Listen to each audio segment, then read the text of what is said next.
A paz do Senhor Jesus, meus amados irmãos. Aqui quem vos fala é pastora Geise, da Igreja Sede, liderada pela nossa amada pastora Loide Ramos. E hoje, em continuidade a este lindo projeto que nossa Igreja Evangélica Pentecostal do Brasil para Cristo tem desenvolvido, continuamos a meditação em 1 Coríntios, capítulo 12, onde nós vamos ver acerca da diversidade dos dons espirituais. E logo no primeiro versículo, Paulo nos fala assim, acerca dos dons espirituais: não quero, irmãos, que sejais ignorantes. E logo de início, eu quero trazer uma observação que nós não medimos a espiritualidade de uma igreja pela presença dos dons. Porque se assim fosse, meus irmãos, a igreja de Corinto seria campeã em espiritualidade. E pelo que nos consta, foi a igreja mais problemática que Paulo teve que lidar.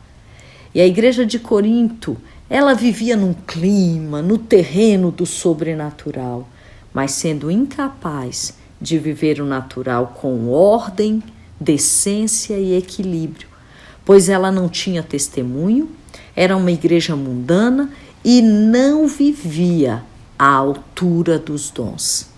Parece uma igreja muito atual, né?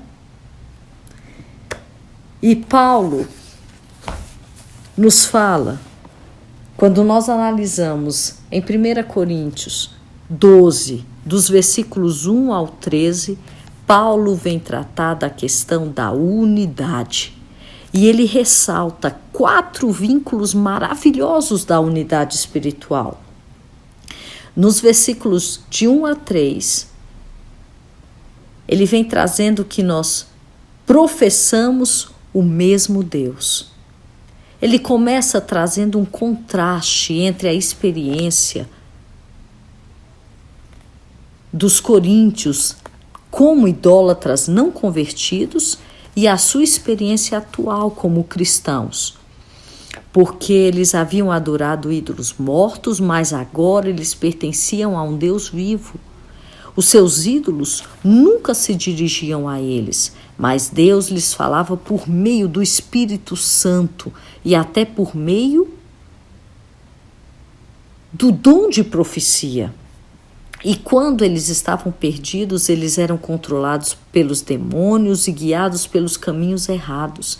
Mas agora eles estavam sendo dirigidos pelo Espírito de Deus que habitava dentro deles. E Paulo vem falando, olha, é somente pelo Espírito que uma pessoa pode dizer com toda honestidade: Jesus é o Senhor. Porque, amados, um escarnecedor que vive em pecado até pronuncia essas palavras, mas não se trata o quê? De uma confissão sincera. Irmãos, é importante observar que enquanto o Espírito Santo opera, os cristãos jamais perdem o seu domínio próprio. Essa história de dizer que quando existe a manifestação de um dom, eu entro em estado de êxtase e não consigo parar. Muito cuidado com isso, porque jamais nós perdemos a consciência, tá certo? Porque Jesus Cristo é o nosso Senhor e é Ele quem está no controle. Qualquer suposta manifestação do Espírito que priva a pessoa do domínio próprio não vem de Deus. Nós devemos guardar isso na nossa mente. Outra questão que devemos entender, que nos é colocado nos versículos 4 a 6, diz assim, olha, o versículo 4, ora, há diversidade de dons, mas o Espírito é o mesmo. Há diversidade de ministérios, mas o Senhor é o mesmo. E há diversidade de operações, mas é o mesmo Deus que opera tudo e em todos. Nós encontramos aqui o quê? Uma ênfase trinitária. O Espírito é o mesmo, o Senhor é o mesmo e o mesmo Deus. E como indivíduos, meus amados, nós podemos ter diferentes dons, ministérios e formas de trabalhar. Mas nós temos que compreender algo que nos está colocado lá em Filipenses 2,13. Deus é quem efetua em vós tanto querer como realizar, segundo a sua boa vontade. Outra questão bastante interessante que Paulo nos traz, o vínculo, quando ele fala dos vínculos maravilhosos da unidade espiritual, é que nós ministramos a um mesmo corpo. Dos versículos 7 a 11, nós entendemos que os dons são concedidos para benefício de toda a igreja. Não são para usufruto individual, mas para o uso corporativo. Porque o que estava acontecendo na igreja de Corintos? Ela estava dando prioridade ao dom de línguas. Quem possuía, quem tinha a manifestação do dom de línguas, era o quê? Era visto de maneira diferente. Mas, irmãos, o dom de língua, segundo a palavra do Senhor, ele é o quê? Para a própria edificação. Ele se torna para a edificação do corpo quando existe a interpretação de línguas. Mas quando simplesmente fala-se em línguas, eu edifico a mim mesmo. Nós percebemos que até quando vamos orar, nós somos pentecostais, E nós falamos em línguas. E quando vamos orar, e começamos a falar em língua, parece que uma alegria diferenciada vai tomando conta do nosso coração. Mas quando não existe a tradução, é para a edificação própria. E a igreja de Corinto estava buscando muito este dom, E menosprezava os outros dons. E a palavra do Senhor nos diz que tudo o que vem de Deus é excelente. Então, todos os dons são importantes. E os dons, eles são usados para o uso corporativo. E os coríntios estavam em especial, em especial precisavam ser lembrados disso, pois eles usavam os dons espirituais de maneira egoísta, para promover a si mesmo e não para edificar a igreja. E deixa eu te falar algo. Quando nós aceitamos os dons de Deus em nossas vidas com humildade, nós podemos usá-los para promover a harmonia e ajudar a igreja como um todo. Nós percebemos que quando existe a separação, não provém do Senhor. E o motivo principal pelo qual Paulo vem e relaciona acerca dos dons foi para lembrar que ele nos une em nossos ministérios a um só corpo. O Espírito Santo, ele concede esses dons como lhe apraz e não de acordo com a nossa vontade. Nenhum cristão, meus amados, deve se queixar dos seus dons.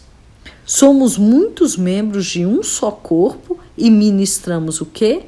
Uns aos outros. No versículo 12, 13, vem dizer sobre a experiência que ocorre de maneira repentina sobre as nossas vidas. Porque quando nós aceitamos a Jesus Cristo, nós somos selados pelo Espírito Santo. O Espírito Santo entra no pecador que crê e lhe dá nova vida, fazendo de seu corpo templo de Deus. Isso significa o quê? Que quando nós somos preenchidos pelo Espírito Santo, é para a glorificação de Cristo. Uma vez que nós recebemos o Espírito, quando nos convertemos, nós somos membros, todos membros do corpo de Cristo, independente de raça, posição social, riqueza ou até mesmo sexo. Não são vantagens nem desvantagens quando estamos em comunhão e servimos a um mesmo Deus. A partir dos versículos 14 a 31, Paulo ele vem trazendo a diversidade dos dons do Espírito. Eu não vou tratar aqui, irmãos, sobre cada um dos dons. Precisaríamos de muito tempo para isso. Mas quando nós vemos acerca dos dons, os dons são citados em 1 Coríntios 12, de 8 a 10. Nós vemos em 28, bem como em Efésios 4, 11 e em Romanos 12, de 6 a 8. Nós vemos que quando nós combinamos essas listas, nós encontramos o quê? 19 dons e cargos diferentes. Mas hoje eu quero me ater sobre a unidade sem a diversidade, o que causaria uma problemática muito grande. Resultaria em uniformidade, e a uniformidade tende a levar o quê? A morte. Amados, a vida ela é um equilíbrio de unidade e diversidade. À medida que o corpo envelhece, seus sistemas tornam-se mais lentos e tudo tende a se tornar o quê? Uniforme. E o resultado final evidente é que o corpo se transforma em pó. E Paulo ele usa o corpo humano para ilustração e para explicar 3 fatos importantes sobre a diversidade no corpo de Cristo. Ele vem dizer por que existem membros diferentes. Primeira questão, dos versículos 14 a 20. A fim de viver, crescer e servir, o corpo precisa de funções diferentes. Deixa eu te falar algo. Nenhum membro deve se comparar a qualquer outro membro, pois cada um é diferente e cada um é importante.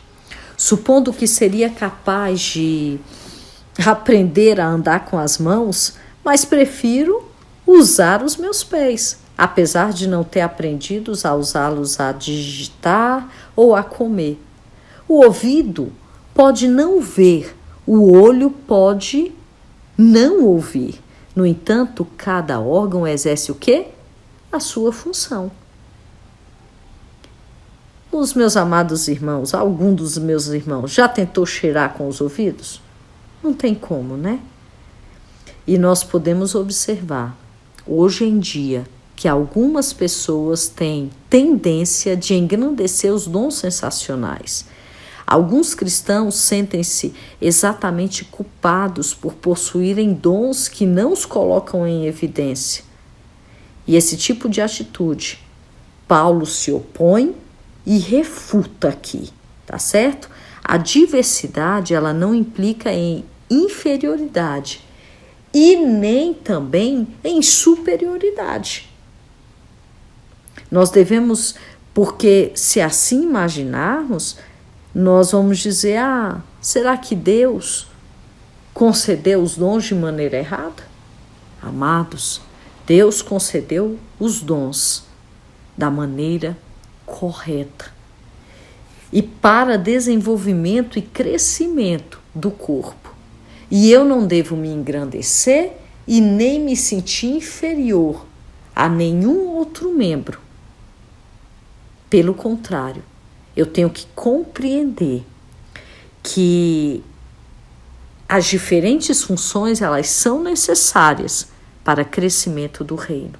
E a função que o Senhor tem dado à minha vida, tem dado à tua vida, a manifestação de dom que o Senhor tem feito em nossas vidas é para crescimento do reino. Outra questão interessante é que os membros promovem a unidade quando descobrem sua dependência mútua. Olha, dos versículos 21 a 26, nós vamos perceber que a diversidade no corpo é evidência da sabedoria de Deus, porque cada membro precisa do outro membro e não pode se dar o luxo de ser independente. Quando uma parte do corpo torna-se independente, gera um problema sério que pode levar a uma enfermidade e até mesmo à morte.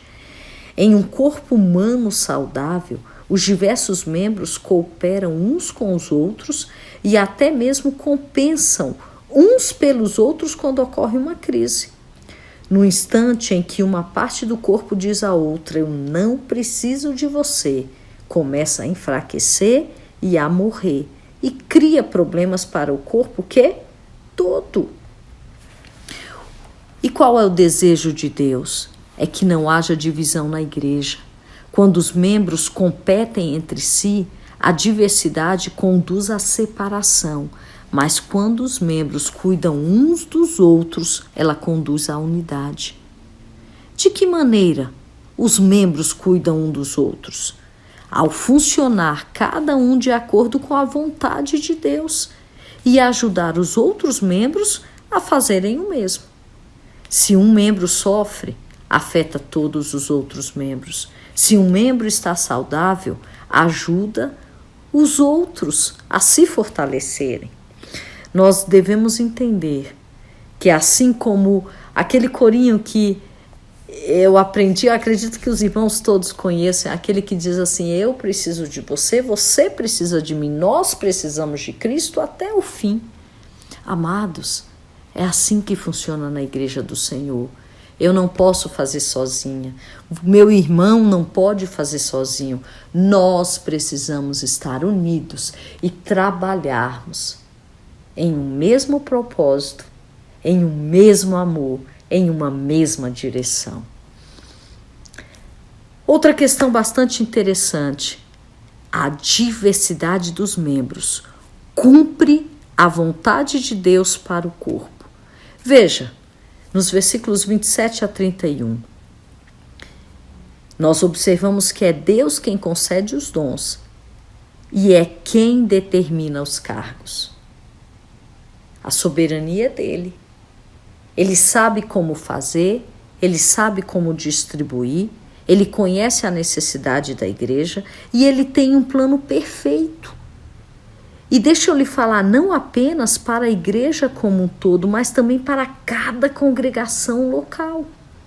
Nós não temos motivo algum para crer que cada congregação do Novo Testamento possuía todos os dons.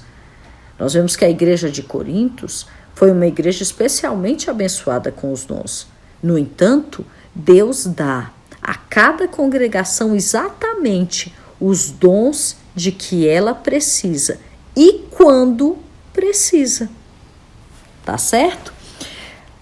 Nós devemos entender que a unidade e a diversidade, elas devem ser o quê? Contrabalanceadas pela maturidade. E a maturidade é decorrente de amor. Escute algo. Não basta termos o dom do Espírito e os dons do Espírito. Nós devemos também ter o quê? As graças do Espírito para usarmos os nossos dons e para servirmos uns aos outros. Veja como Paulo termina o capítulo 12, no versículo 31. Portanto, buscai com zelo os melhores dons, e eu vos mostrarei um caminho ainda mais excelente.